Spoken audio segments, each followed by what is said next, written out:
Tradition! Tradition! No, normally I would continue on the little trade of me singing a song from the, the topic of the film, since it's a musical. But at the same time, I feel like saying, I already suck at singing, so why? But today we're looking at the film adaptation of the Broadway classic, in this case, Fiddler on the Roof. So, let's check out why this film was actually gotten quite a few, I got an Oscar nominations. Greetings and salutations, how's everybody doing? So, today we're looking at the film Fiddler on the Roof.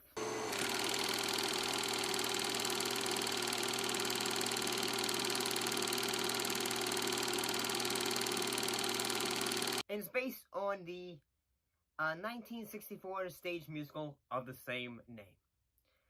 And honestly, before this review, I had only listened to the music because I have Fiddler on the Roof on cassette tape. I have a record player / cassette and CD player and all that, the whole shebang.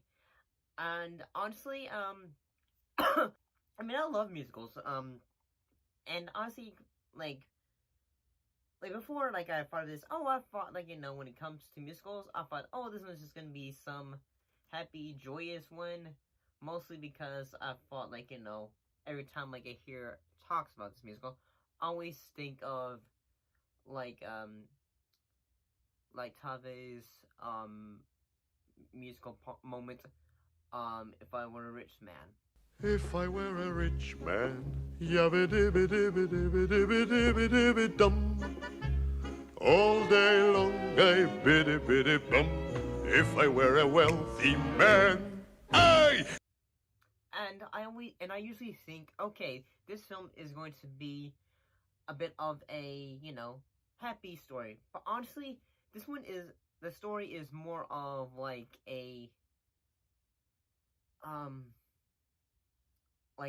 unveiling of the curtain and how society is going, in which, an entire village is not really wanting to pay attention in a way, too. But what actually happened in this film? Well, it's set in the 20th century Imperial Russia. The film centers on Tave, played by Topol, and a poor Jewish milkman who is faced with the challenges of marrying off his 5 daughters. Matchmaker, matchmaker, make me a match. Find me a find, catch me a catch. Night after night in the dark I'm alone, so find me a match of my own. Amidst the growing tensions in his shtetl. Basically, it's a Jewish village. I gotta say, honestly, I think this musical is honestly great. I think the musical, the songs for it are honestly pretty great. And I think thematically, symbolisms and all of that, the idea of, a new guy comes into village and causes change. Because you think about it this way. Looking at it as, breaking it down, the story really wouldn't really, really start if Perchik didn't really come to the town and really say, hey, this is what's going on, we need to pay attention to the world, instead of just complaining about things. Although, eventually, basically the constable or whatever, eventually he would come back and, say, hey, you guys gotta get out of here. But there really wouldn't be as much of there will be a story, in fact, tragically, at the end of the film, all the characters of the film are having to move out of the village because the entire community is having to leave. And I gotta say, that moment is really rather tragic, honestly.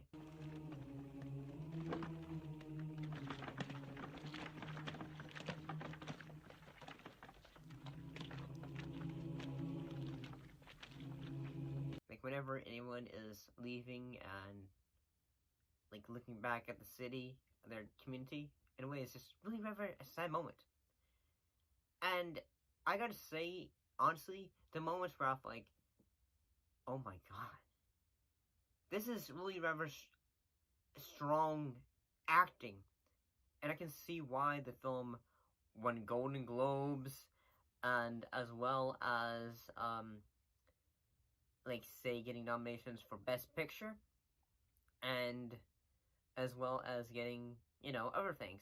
Whether it is when Tave is having to, you know, denounce his daughter, Sheva, because of her wanting to marry someone outside of their faith.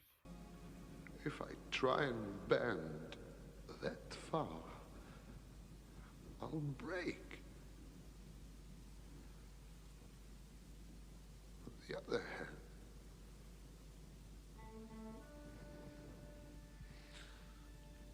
no.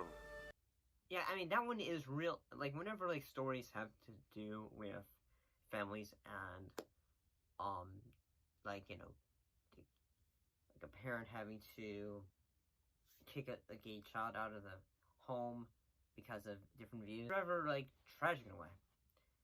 But I do say sometimes the film will have, like, say, okay, we're gonna take a moment to breathe, give you a little bit of a moment to, like, give a smile or laugh. Whether it is the butcher's wife, sequence, when, Laser Wolf's wife from the grave comes back and chases Tave and Gold. I'll come to her by night. I'll take her by the throat.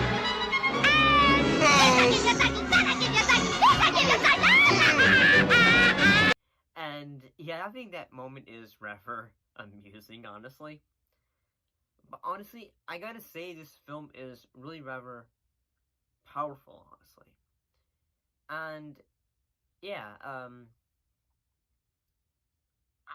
I just really, like, when I was watching this, I thought, like, say, wow, this is really rather amazing, honestly. And I do have to say, though, as the film does end, whenever, like, say, like, the fiddler, like, basically, there is whenever we see him, he's always, like, you know, like, we have an idea of, like, say, something good could eventually come. Like, and I like to think of, personally, that him, like, you know, playing as the final moment of the film goes, like, saying, hey, like, things will get better. In a way. Like, and I know they are leaving their community, the place they've lived for many years. But, in a way, I feel like the filler also could be an allegory for, like, because, like, say, Tave, through the entire musical, is, you know, like, looking up, like, say, like, talking to God in a way. Perhaps the filler, as the film goes on, could be, like, God personified as that to say, okay, I've got your back, or something like that. I could totally be wrong about that, though. But honestly, I'd say Fiddler on the Roof, the film, is great. But what are your thoughts? If you enjoyed today's film, don't forget to like, comment, subscribe, share with your friends, give it a like, maybe. And as always, don't forget to keep your popcorn warm, your drinks ice cold, and your eyes on the screen. I shall most definitely see you all next time. And just so you know, guys, this is the last review of this month. I'm going to be going on vacation at the end of the month, and so that'll be like around a 2-week kind of period. So, but once I'm back, I'm gonna be looking at more B movies. So be careful and check that out. See you later.